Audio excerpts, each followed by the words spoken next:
All right, we're going to start here with our basic figure.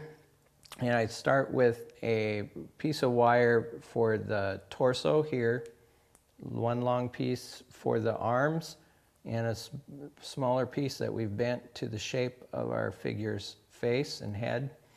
And then one long piece that we lay out for the legs. What I do is I figure for the actual length of the leg, and then I add about an inch for the hip space across so that we can have that pivot point as we get into manipulating. So I'm just going to quickly braze these pieces together. The nice thing with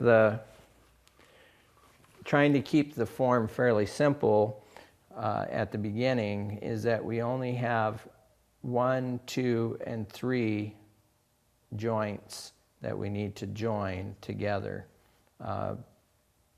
And we could even shorten that if I had done the whole neck here, and then there would only be joining that to there. Okay? So we will take, and since we've already adjusted our torch, I will strike away as soon as I get some gas. There we go. Get it nice and toasty. And I'm going to use my uncoated rod. I heat that up really quick. And I dip it into the flux so it's all gooey. And then we're going to heat up the wire.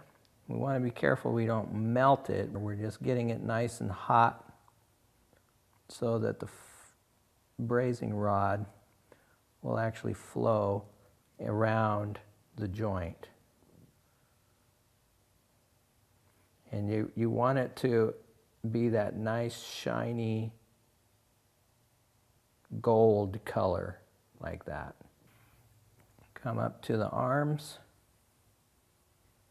Now I don't just want to get the top, and that's what happened. I just got the top hot. I'm going to get the underneath part hot too, and then we're going to melt the brazing rod right into the whole deal. Now the trick is that, we want just enough. We don't want this big glob on there. And so the trick becomes being able to heat it up and melt it on there without making a big globby mess.